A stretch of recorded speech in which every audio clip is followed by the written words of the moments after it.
plebeians, we watch these other movies and we see, like, the huge list of all the people on the effects staff. It's kind of crazy to have, like, just the one to think about that. Yeah. And a lot of the people listed on the credits where I found that there's usually at least, like, for every one that you see listed, there's usually at least, like, 5 or 6 that haven't been listed. So that's not even the full number of people. Every company gets, like, a limited number that they can put on the screen. So it's whoever's worked on it the most. So sometimes people do get left out. Man. Thanks for that little inside info. Yeah, wow. We got to have you on more often and talk about post-production stuff. This is really interesting. I mean, besides just having you on more often anyway. Well, yeah, but you're like a great person. So yes, we'd like to have you on more often, but you also have like interesting things to say about other stuff. So, that too. I try. I do enjoy how they did make sure to put a lot of people moving through the corridors. Like, if you go back and watch the original series, there are a lot of people on that ship. Like, for the size that the Enterprise was, like, if you compare it to, like, the Enterprise D of Next Generation, there's a lot of people on Enterprise D, but you don't see a ton of people walking in the hallways. That's because they're all working. They're doing their jobs. That's true. Maybe or they're all in the holodeck causing problems. I don't know. Or they're all in engineering trying to stop a warp core breach. They're all taking the place of all the senior staff who go on these away missions all the time. But, like, if you watch the original series, those halls are jam-packed with people all the time. There's just people walking. Yeah, and they even like class just let out. Yeah, pretty much. Like, so you down at the quad, bro. Like, it's exactly what it looks like. Yeah. It's like we're showing it shift change on the original series, and everywhere else it's like, no, it's not shift change yet, Yeah. But, and even they, I think Sisko makes the point, like, oh, I forgot how they used to pack people onto these old Constitution class ships. And, there's like for the size of the ship, there's a lot of people on there. And they did make sure to capture that when they just see all these crew people walking through the ship.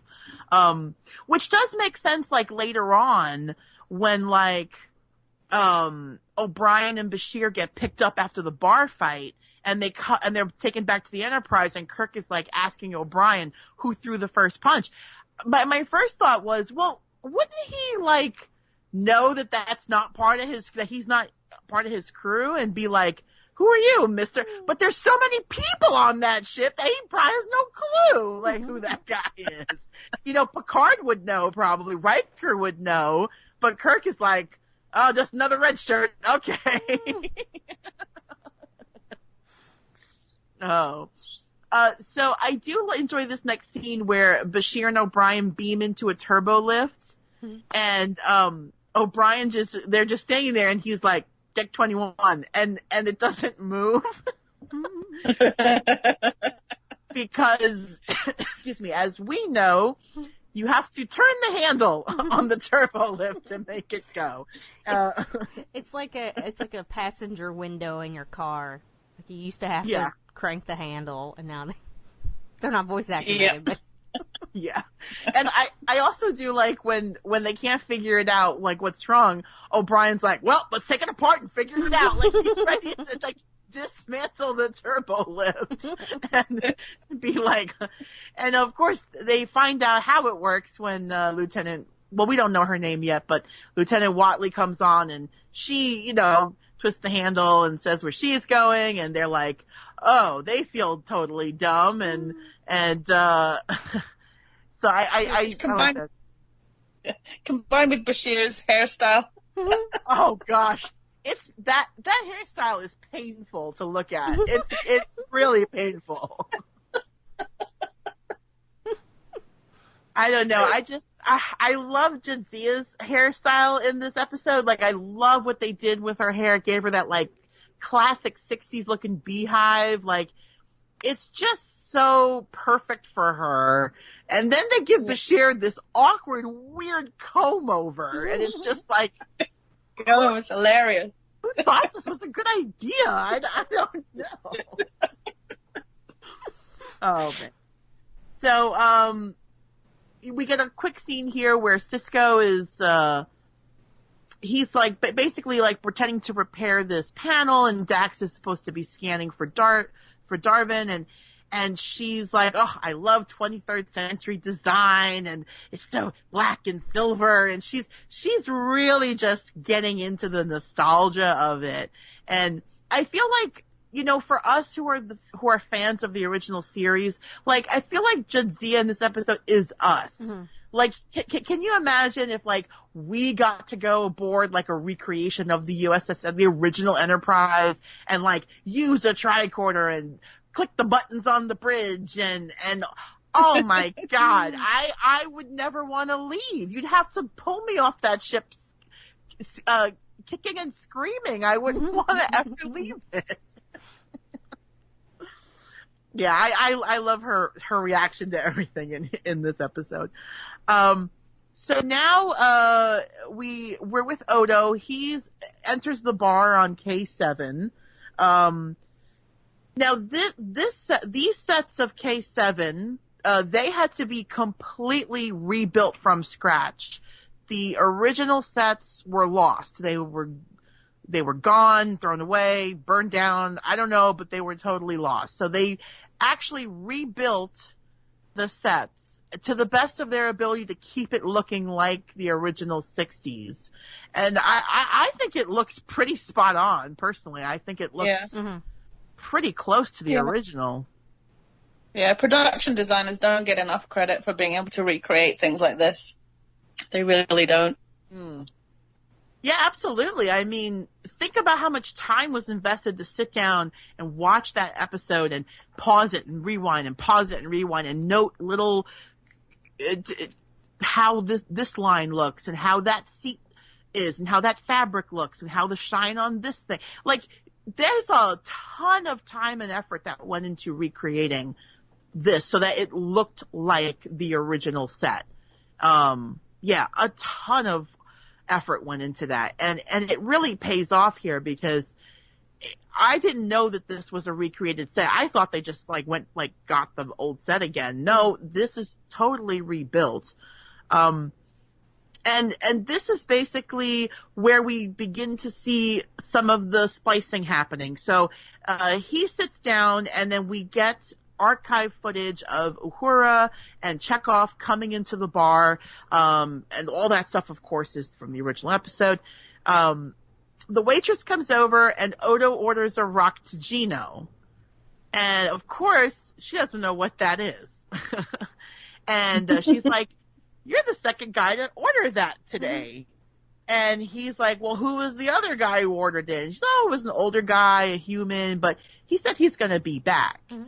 So we know that, of course, everybody serves Klingon beverages in the 24th century, but in the 23rd, not so much, because the Klingons and the Federation they had a very tenuous peace, but it wasn't like Federation places were going to offer Klingon beverages, so which is pretty funny. Mm-hmm. So Odo is like, okay, well, if he's gonna come back, then I better just basically hang around here and wait for him to show up again, which is like the easiest job in the world. I'll just wait at this bar for the next 2 hours. Oh, I forgot. Whenever they were talking about the space station or whatever, and Odo's like, oh, their security is way more lax, you know, because it's like, that's what he does, but he's just, I know he's like thinking, I keep a tight ship, and I know they don't. Mm-hmm. Yeah. But anyway. I always love Odo just being annoyed that other people's security is not as good as his, because, well, it's not as good as mine. It's not as good as mine. And we did get a really cool shot here where they have spliced in Odo sitting at a booth behind Uhura and Chekhov as we see Cyrano Jones. He's the guy who's selling the tribbles. He pulls one out of his pocket, and of course, it's this cute little furry, fluffy thing. It makes a sweet little noise, and Uhura wants one, and Odo's just like kind of fascinated looking at it. And so now we jump back to the Enterprise. We have O'Brien and Bashir here.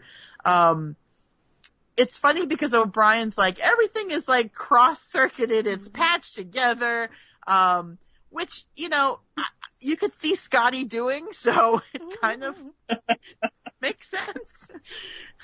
And even Bashir says, it sounds like one of your repair jobs. So I guess in the fine tradition of engineers, of just making it work, both Scotty and Chief O'Brien just patch it up and keep it going. It's not the same to O'Brien because it's the difference between Scottish and Irish. True. And at least Colm Meaney is actually Irish. Right.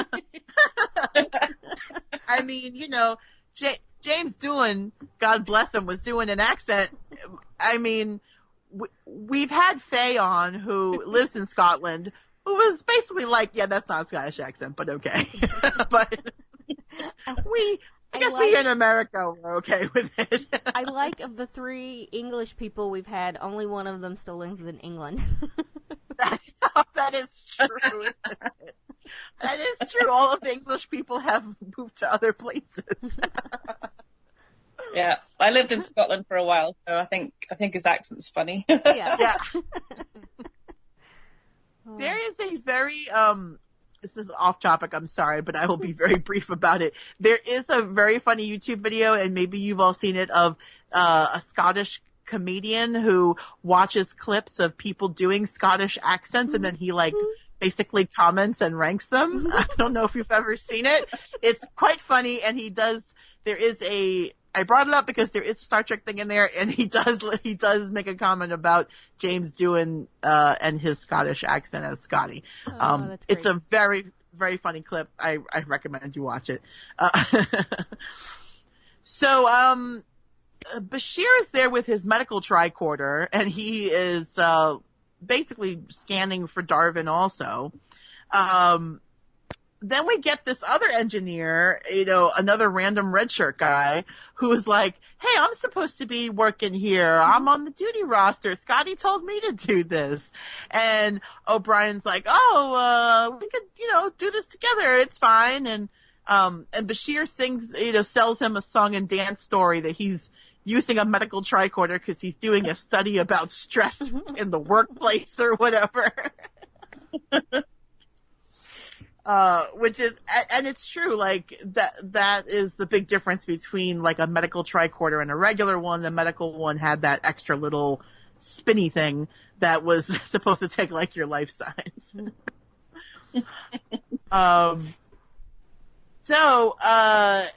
O'Brien tries to, like, the first thing we should do is do this, and then it, like, he pulls a wire out, I guess, and it cuts power to the whole deck, it looks like.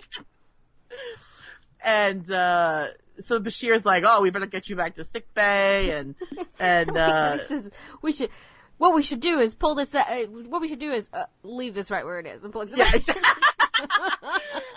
it's a really great comedic moment, and Colm Meaney has some really great comedic timing. He's a really great actor who's done a ton of stuff, of course, but like, he really shines in this role as, Chief O'Brien.